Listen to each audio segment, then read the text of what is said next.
All right, hello and welcome to this episode of Constructive Conversations. This is the podcast where we explore mindset and actionable approaches that empower entrepreneurs to achieve success in all areas of life and inspire others with the confidence to chase their own big dreams. The reason why I do this podcast is because 10 years ago, I knew I wanted to start my own business, but I had no idea where to start, no role models or resources. So the idea is to provide that inspiration for new entrepreneurs and to provide fuel for those who are already doing it.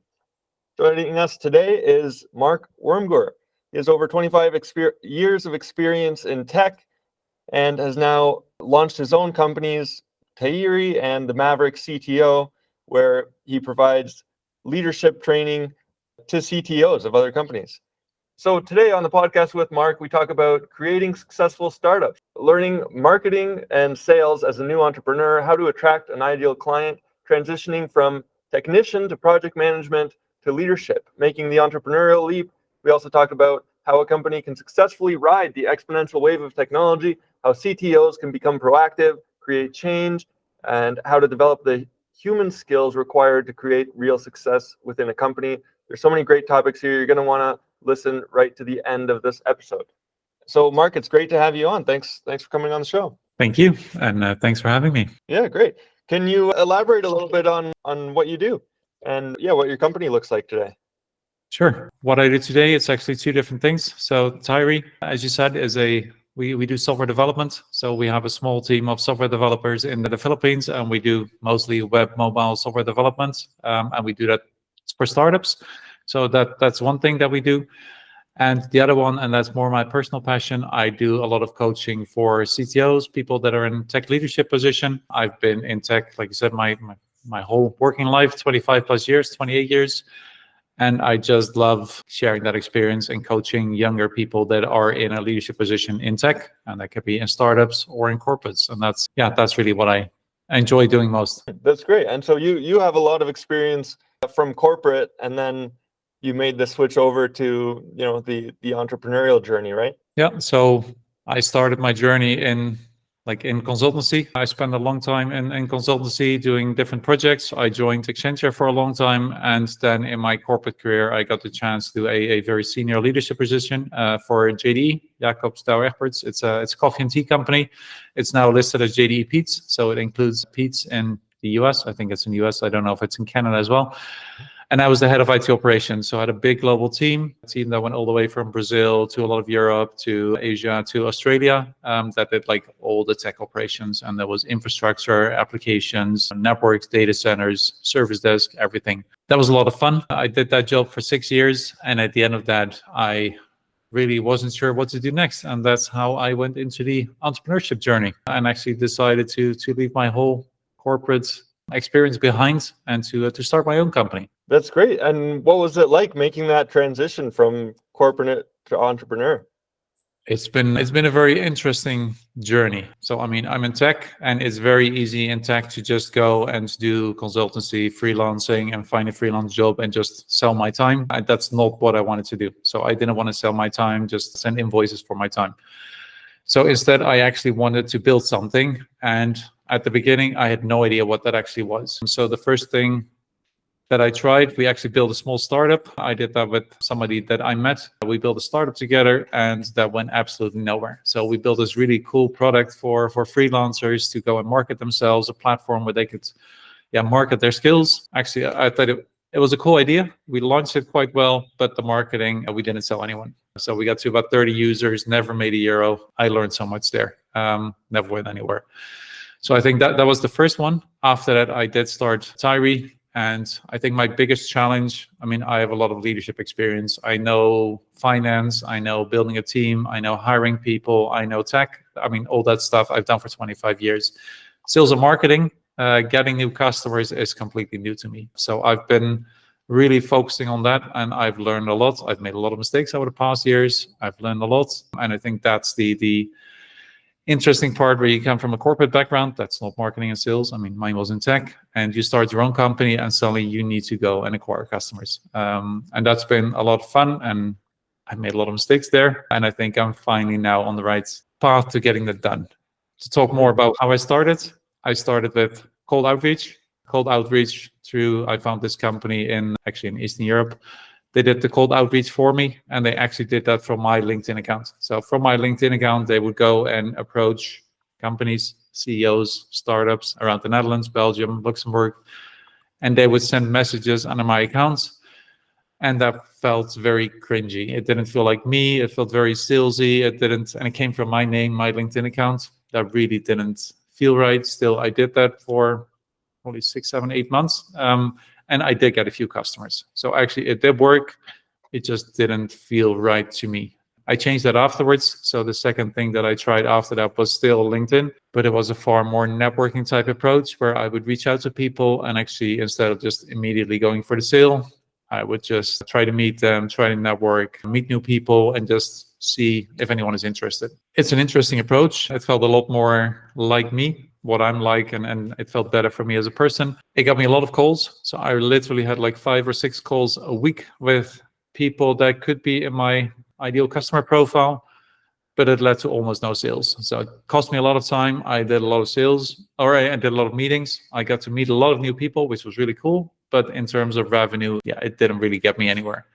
So, and that's where I've switched to the current approach, where I just share a lot of my experience, a lot of my knowledge on LinkedIn, a lot of the stuff that I find interesting on LinkedIn and Instagram. And that's, yeah, instead of me selling to people, actually sharing my knowledge, and by that way attracting people and the people that I like to work with. So I like that approach. But it's been a journey, and there are so many hurdles that I've had to get over in the process. But it's been interesting. Yeah, well, I appreciate you sharing that, because like you said, that's that's the gap, is the sales and marketing that you don't get from corporate. So yeah, that's really interesting. That's the path and the learning lessons that you had to go through. So you just mentioned sort of, you can attract the people that you like to work with. So what does that look like? Like, who's your typical or your ideal customer that you work with? So the ideal person that I like to work with, I have a program. It's called Maverick CTO, and it's called the Maverick for a reason. So I really like working with people that want to be bold and do bold things. So yeah, if people are comfortable where they are today, I mean, they're not my ICP. I like working with people that are really go out there and make bold decisions, do bold things. So I think that's first. I coach people that are in tech, that are in a leadership position in tech. So a lot of these people have started doing tech themselves. So they've started in a development role or software development or in infrastructure or security or somewhere else. And at some point they get promoted to a team lead, a manager role, and they grow up from there. And that's a whole new skill set. So they understand the technology very well. They know how to program. They understand infrastructure, a server. They understand security. They get all of that. But then suddenly they're in a leadership position where they need to manage a team. They need to engage a team, motivate a team. They need to hire people. They have stakeholders to manage. They need to be worried about their culture and everything else. And that's the part that I love doing with people, taking them through from that tech role that they used to have into actual leadership roles. So my ICP is somebody who's in a leadership position already, the person that I like to work with in a leadership position already, and really wants to accelerate their growth in that leadership. So that can be in a startup environment, it can be in a medium environment, or even in a corporate environment. But yeah, I think that's the kind of person I like to work with. Mm-hmm. And that's a fascinating topic to me. What you just mentioned is, yeah, somebody gets promoted, they're the expert technically, and now they have to develop that leadership role. And is that the experience that you went through sort of in corporate world? Did you follow that same sort of, climbing the rung in that manner, or did you have more specific training on the leadership side? So both, I think. I mean, at some point you get, and it's a very, in my case, it was a very gradual role. So, I mean, I was a hardcore technician. I have an infrastructure background. So I did like servers, data centers, all the technical stuff. And at some point you become a project manager. And as a project manager, you're somewhere in between, because you're still managing a lot of content. You're managing a project, a schedule, stuff that needs to get delivered. And you don't really, you have your own team, but they don't really report into you, because they're usually just project people. They report to you for 6 months or 9 months or a year, as long as the project lasts, and then they usually move on. It's a first step. I did that first. And then after that, in consultancy, you do get more people that actually report to you. And then when I joined JDE, I actually had a team of 20 people, and over time that grew to 75. And Yeah, I think it's been a very long journey for me. I've learned along the way. I've learned a lot along the way. I've made a lot of mistakes as well. I've had training. I've had quite a lot of leadership training about almost everything. I've had the recruitment training. I've had how do you hire people? How do you motivate people? Feedback training. How do you get feedback? How do you set goals and objectives? Almost everything, single thing that as a leader you need to do or can do, I've probably had a training on at some point in time. So it's been quite a journey. Yeah, absolutely. And do you find when people go through that and they get promoted and maybe, the company is growing quickly and it happens fast, is there a big gap there between, the technician role and then what's needed to be an effective leader? And does that commonly show up? Yeah, I do think so. And that's why I love helping people there, because especially if that growth path is quick. So if people quickly grow into that new role, suddenly a lot is expected from them. A lot of new things. They need to, like I said, hire people, manage culture, manage a team, tell people what to do, give them feedback. You're going to deal with people that are maybe not performing and need to step up. There's all these things that you suddenly need to deal with that you never learned how to do. In my case, even though it was gradual, it was still a very steep learning curve. But if you're just thrown in the role and don't really have role models or people around you that can mentor you, it can be an extreme challenge. And what people tend to do in that case, they know the technology and they tend to go back to the technology because that's what they understand and that's a safe zone for them because that's where they feel comfortable. And actually, that's not going to make them successful. So what's really going to make them successful is the leadership skills. And I think that it is a big gap and it can be a very steep learning curve. Yeah, which is why I love helping people in the journey. That's really cool. And then you probably touched on this, but like, what inspired you to say, yeah, like this is what I'm gonna do, with this new company? Like, you kind of touched it, but yeah, why did you decide on that versus the other areas you could focus on? So I think let's start why I choose maybe entrepreneurship, because I know a lot of people like yourself choose entrepreneurship at a young age, right? And in their 20s, maybe around 30, when they even after university already. I actually made the decision very late in life. I was in around 45 when I made the decision to leave corporate life behind, leave my career behind, and actually switch to entrepreneurship. That was an interesting year. So at some point, I think it was around 2019, I decided that I was going to leave JD, the current company that I was working for. It just all started to feel repetitive. My job got, say, repetitive and not so interesting anymore. I decided to move on. I started speaking to a lot of recruiters about my next job. I actually found my dream job, something that I really wanted to do. It was actually in the United States. It was a really cool job. I probably would have gotten it. I went to the interview and I was driving home. And the only thought on my mind at that point was, this was my new boss. I'm going to work for this guy for the next 3 to 5 years. And I really just couldn't put myself to doing that. It just didn't feel right. And at that point, I just knew I'm going to stop right here. I'm going to stop following the rat race and that career and working for the next boss. I'm just going to do my own thing. If it's going to fail, so be it. I have a doom scenario in my mind. My doom scenario is that I need to go back and actually go. I'm in tech, so there's a lot of work in tech. There usually is. I need to go back and call some of these people and beg, ask for a job, and I'll probably give it. So that's okay. That's what I don't want to do. So entrepreneurship is really what I wanted. And how did I end up here? I already knew that I found coaching interesting. So after I quit my job, I already started doing a coaching training. So somewhere around 2021, I did this formal coaching training. I didn't actually intend to become a coach. I just did it because I loved doing it. Even before in my career, I had people come up to me and say, Mark, I've got this career challenge. I don't know what to do. Or Mark, I've got this challenge with this project or this person or something else. And can you help me out? I just love doing that. I just had no training on how to do that, which is why I did this coaching training without the intention of actually becoming a coach, just because I loved the skill and the mentoring. And after that, a particular organization that you did the coaching training with? So I love to work international. So I Googled like who are the big international organizations that do coaching, certification, and training. I ended up with ICF, the International Coach Federation, which I think is one of the most well-known, renowned coaching certification organizations globally. And I found a local organization here in the Netherlands. I'm based in the Netherlands that do ICF certified training. So that's why I ended up there. Just because it's a certification that is not just known here in Europe, but also in the US or in basically any country that you go to, ICF certification will be known. Mhm. So that's why I did that one. And like I said, I started a software company, but that I did that for a year and a half, 2 years, and I still have a software company and still do it, but it didn't feel right. It didn't feel right for me for different reasons. One, there's too many out there. So there are so many small software houses out there, and I didn't, in all of my discussions, I didn't feel I had a real USP, didn't feel unique, didn't feel that much different from everyone else. And when I do coaching, I do have that. I have all my years of experience. There's very few people with my level of experience, 30 years of experience in tech, that actually move into coaching and are really targeted to coach CTOs and people in leadership positions. And that's what I love doing. The second that I started the Maverick CTO, it's excited me. The whole concept excites me. Helping people, that excites me. I just love doing that. Amazing.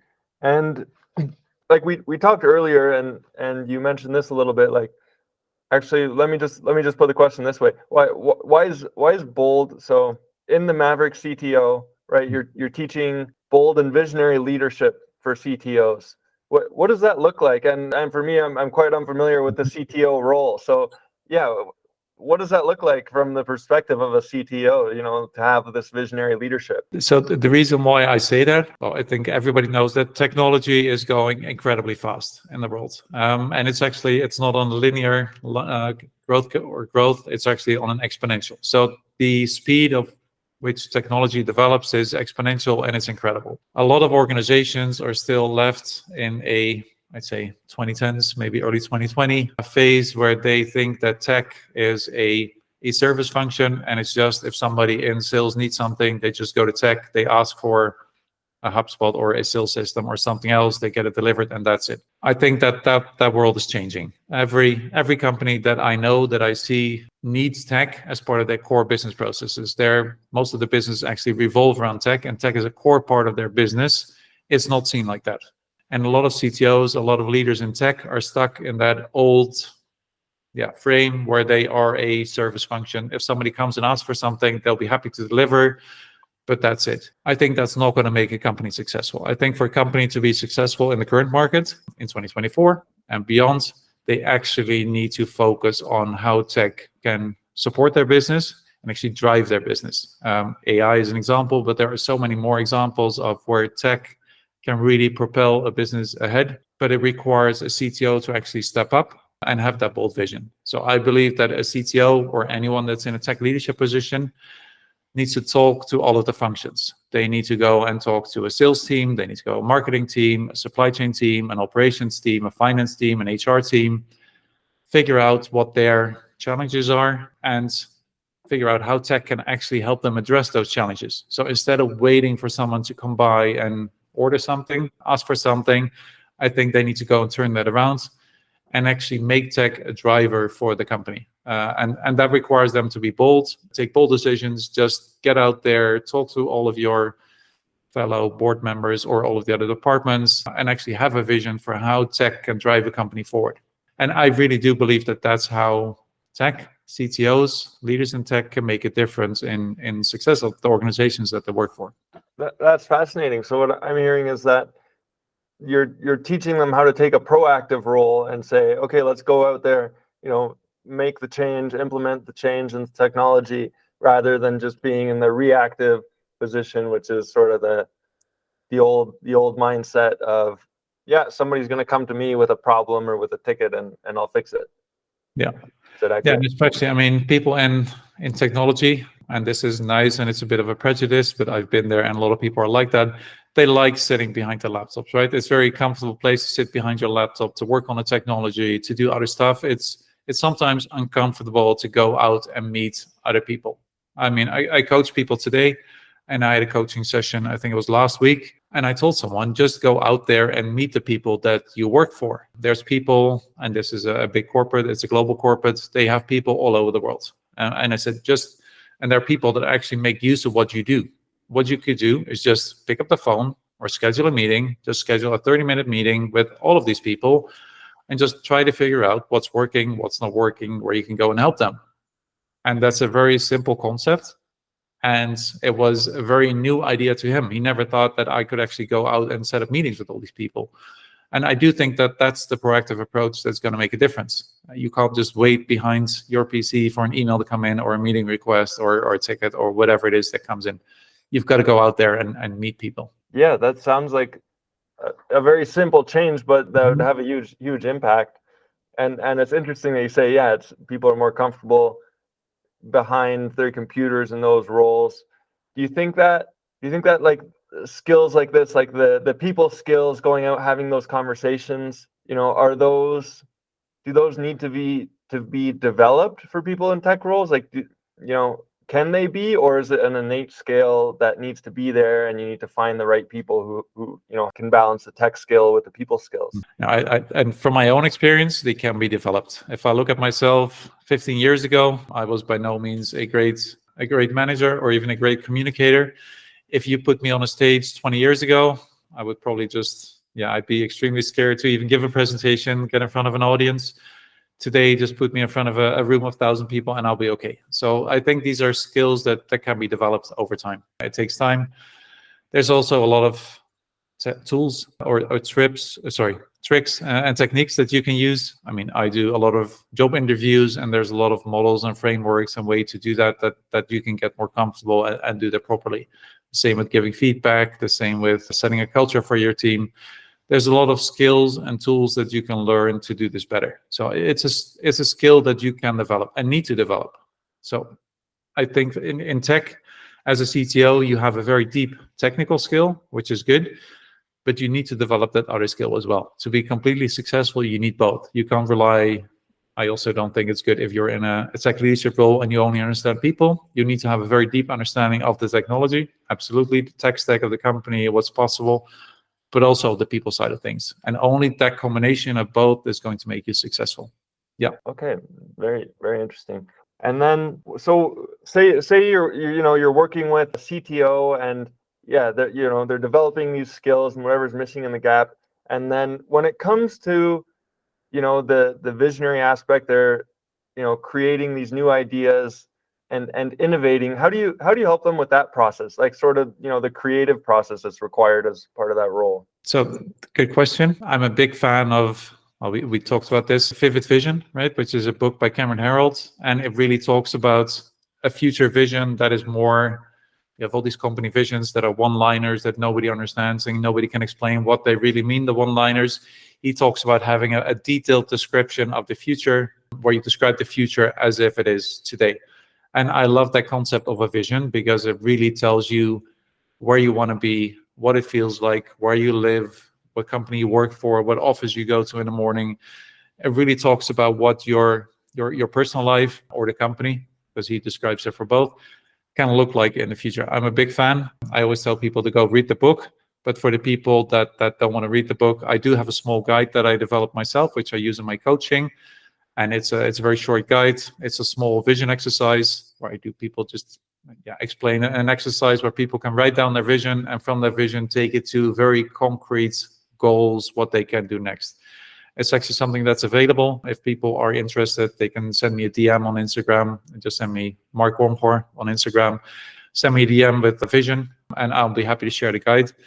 And it's a very short guide that I use in all of my coaching. So yeah, that's what I do. That's great. So actually writing it out and saying, this is what we want in the case of the company look like in 3 years, and that sort of stimulates the creativity and the ideas to make change. And I've also read that book, and it is really great. It's so much better than the one line company vision statement that nobody contributed to and nobody really understands. So that's really cool. Yeah, can you talk about like what's sort of been, or maybe this way, what's one of the biggest challenges that you see CTOs facing, especially when they're moving into new roles and greater responsibilities? So I think some of the biggest challenges is that technology is incredibly complex, right? And there's more and more technology available every day.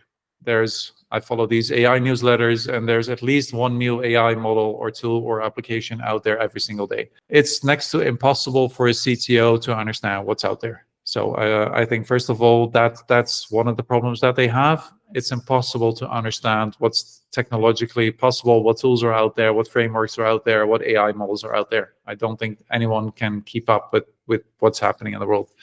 So I think that's the first challenge as they grow. The second is that they are working with salespeople, business people, marketing people, supply chain, finance, operations, like all of these other people that have an even narrower, smaller view of what's possible with technology. So the role of a CTO, I believe, is to actually get up on their soapbox and go talk to all of these people and advocate what is possible with technology, how much faster the company can go and grow with what's possible in technology. And on the other side, they need to have the team that's capable of delivering that. And in terms of AI these days, that's really hard because you need to find people that really, really understand that technology, or have a network outside of the company, because it's also okay to hire consultants sometimes or hire experts from the outside to bring in those skills. But bringing both your business and the challenges, the company that you work for, or that you're part of, the challenges that they have in terms of growing top line, growing bottom line, growing EBIT, right? Reducing churn. There are so many different things that a company can struggle with, and translating that into what's possible with technology. That's by far the biggest challenge that a CTO has. And the only way to do that is the human aspect and the technology aspect, and bring that together. And I think these are the only people that are in the position, that have the knowledge and the background to marry those two together. Wow, that's a really great answer. And can I flip that question onto yourself? So what's been the biggest challenge for you with your new business ventures? I think my biggest challenge is still marketing and sales. And that still gets you, we talked about those social skills, getting out to events and just meeting people at events. Was uncomfortable. I'm getting better. So these are the skills that you suddenly need to grow when you get into a business and entrepreneurship role. You need to get up to new people, meet them, talk to them. Getting better at that. That was hard. Getting on podcasts like this was very uncomfortable at first. Doing video recordings for Instagram or LinkedIn was incredibly uncomfortable the first time I did it. Even the first blog that I posted was 4 years ago. The first time that I had published, I was incredibly scared just by publishing something on the internet. And I think this is also the part of being bold. You need to do new things. You need to do things that are hard, that are a bit scary, that even if you see other people do it, maybe are very scary for you still, and just keep doing things that are hard, that are scary, and that are difficult. And it's the only way that you're going to grow yourself as a CTO, as a leader, or even as an entrepreneur. It's too easy to get stuck in what's comfortable and what you do today. And pushing yourself every day to do hard things, to do bold things that are difficult, that you've seen other people do that scare you. I think that's the biggest thing that you can do. And also for me, and I push myself, I say, if not every day, then at least every week, to do something that's uncomfortable for me. I just hired, for example, I started doing more social media video this summer. I've recently hired a social video editor, and she comes in and she records. We record videos together. The first time that I published a video of myself, horrible. And actually now it's okay to get on camera and record these videos. It gets easier over time. But these are the hurdles that you need to get over and get through just to grow yourself and be better. Absolutely. That's great. Yeah.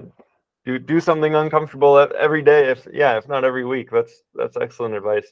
And then on the flip side of that question, what's one of the greatest, successes or victories or, positive outcomes you've seen since you've been running your business? So at first, it was hard. The first sale was incredible. So the first time that somebody said to me, Mark, let's go and do this. Let's sign a contract. Let's go on board. That was incredible for me. The first time that I didn't sell my own time, that I actually had like I said, I have a couple of software developers in the Philippines, that I actually got somebody to make use of my software development services. The first time they signed up for that, which wasn't selling my time, but actually delivering a service to someone, that was incredible. And I think that's the most exciting thing that happened over time.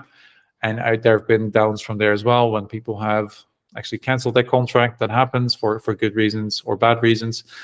But I think the new contracts, the sales, but even getting up on stages, I now get asked next week, for example, I'm doing a CTO with a very big US company. We're doing a CTO roundtable in Amsterdam for 25 people, and it's only CTOs. And just the fact that we can organize things like this, I can get up on stages and host people and just share all this information with them. So cool. In 3 weeks, I'm doing a CIO event. So there's a big CIO event in Brussels, and I got invited to speak there. So these are all the things that I actually get asked to speak, and I just love sharing my experience and my knowledge with people. So yeah, I think the new contracts, the new business, the new customers that I can help and really help, and also the people that I coach.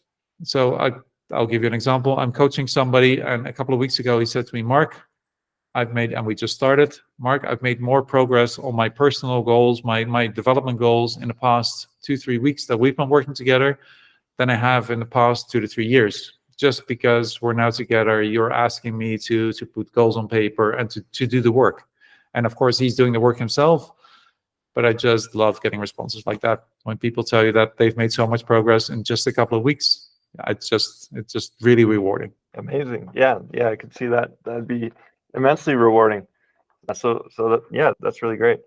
And we talked about this a little bit before. So what does your social media strategy look like now? You talked about, you're doing the videos. Can you elaborate on that a little bit? Yeah. So basically, I've learned so much over the past 25 years, and what I like about social media, and the same with the blogs that I publish as well, I love how it forces me to translate what I've learned into an actual lesson that somebody else can use. So it's a whole different way of thinking from I've learned this and I can apply it myself to I've learned this and how do I now go and explain that to somebody else so that they can actually go and use it. So I find that very useful, the way that it forces you to think differently about the things that you've learned. So I try to share basically everything that I've learned over the past 25, 28 years with people on LinkedIn. LinkedIn, I sometimes do videos, but it's more written as well. And on Instagram as well. I try to do better videos because I believe the more people I reach, with the stuff that I've learned over the years, the more people I can help with that. So it forces you to make sure that the content is not just okay, but it's excellent. I hired a social media video editor, I told you. And our strategy is just to get 1% better with every video. We started, and I think the first video, within a couple of hours, I got a message from someone that I know, someone that's in the same coaching group as I am. And he said, Mark, that video was just absolutely excellent. It was just so much better than everything you've done before. So, and I think that's, again, growing yourself, just make sure that you grow 1% every day, same as doing the hard things every day. I just love sharing. I love teaching. And the more people I reach, the more people I can help. And I think the bigger the role of a CTO gets accepted in companies. And if I can contribute to that, yeah, I love doing that. Awesome. And that's like our mutual coach, Dan Martel, says is if you're doing it right, then the free stuff that you're giving away will help more people than you ever do in your own coaching. And so that's really great that you're able to share all that experience and you're just putting it out there for people. And then do you do this on your personal channels or on your company channels? So is this more like a personal branding or strictly coming from the business face? No, it's for me, it's really personal branding because it's the stuff that and also as a person. So as a person, want to share with the world. So I do my personal branding. I do that on Instagram. I don't even have corporate accounts. So on Instagram, it's just me. On LinkedIn, I do have corporate pages, both for Tairi and the Maverick CTO. But I share almost everything from my personal accounts. And if I think it's relevant to one of the companies, I'll share it on their page. Now, but this is really me talking. And I do think that's important as well. We're living in the age of AI and all these Zoom meeting and team meetings and all this online stuff. Human connection becomes more and more important. So showing up as a person, right? As Mark, showing up as Mark, being authentic, being me, I feel is more and more important every day. Standing out from all the AI generated stuff, pictures, videos, whatever is out there, and actually showing up as a person, as me, is incredibly important and gets more important every day. So always me. Excellent.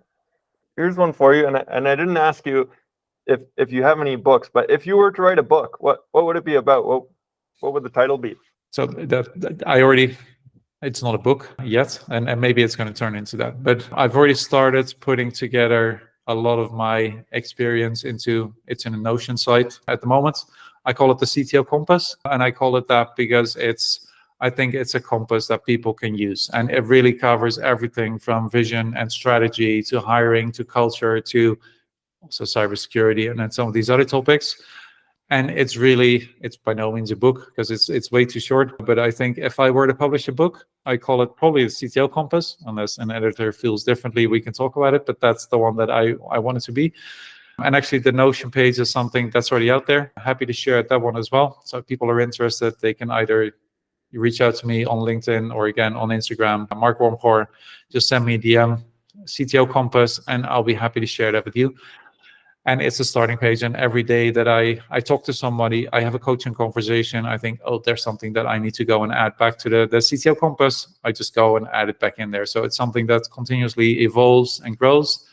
I started it before the summer, and I can already see that it's evolving and growing. So that's probably the book I publish. And who knows if that's going to happen? I have no idea. But maybe over time it gets extensive enough that I'll find the time to go and turn it into a book. Yeah, that sounds like a great title to me. And then we're getting low on time, so I'll try and shorten this question, which is usually long.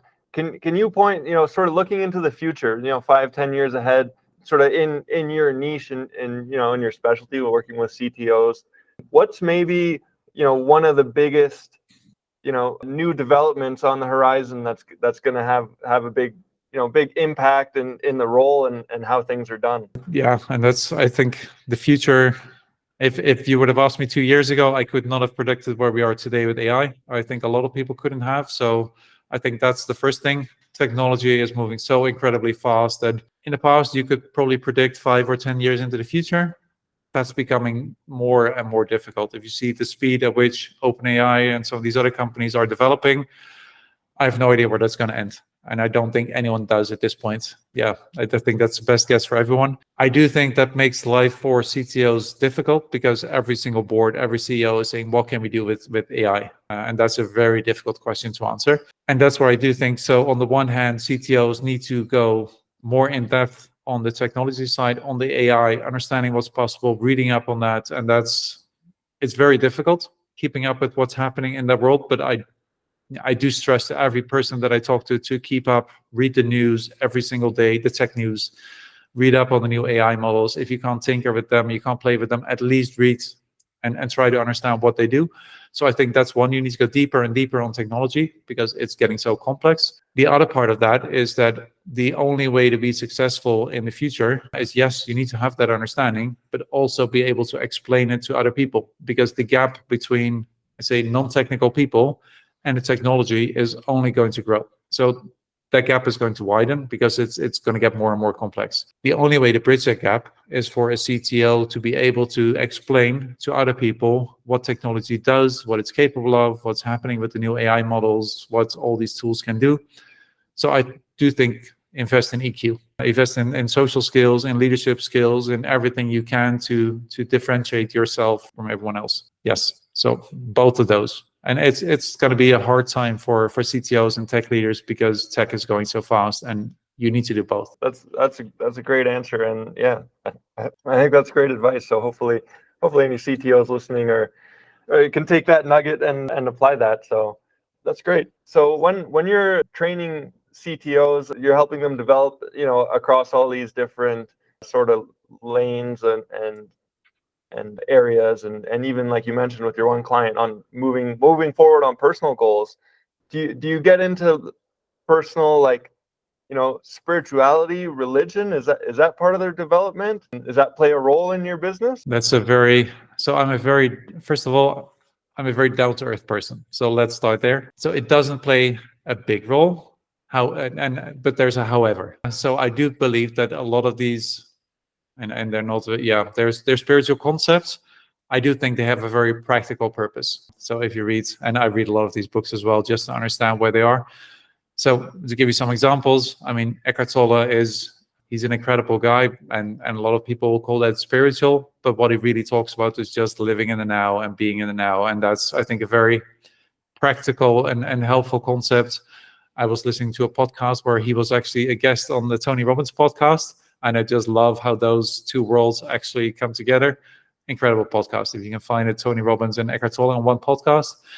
So it's very spiritual, but I do believe that that's also very practical. And the same thing with, there's a lot of people that believe in manifestation. I'm not sure that I believe in the very spiritual type of manifestation. I do believe that if you have a vision and every day you work towards that vision, there's a very big chance of realizing that vision. If you believe in your future vision, you work towards it, you put your mind to it and work for it every single day, there's a very big chance that it's going to happen.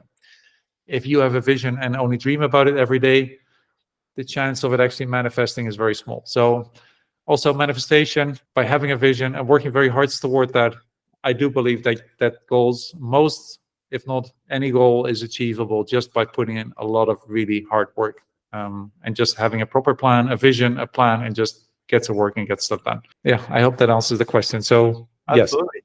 Yeah, no, that's great. Yeah, and that goes right back to the vivid vision, and you mentioned your client, getting those results. So yeah, having that focus, putting, like Tony Robbins says, where your attention goes, your energy flows, and making stuff happen. So that's great.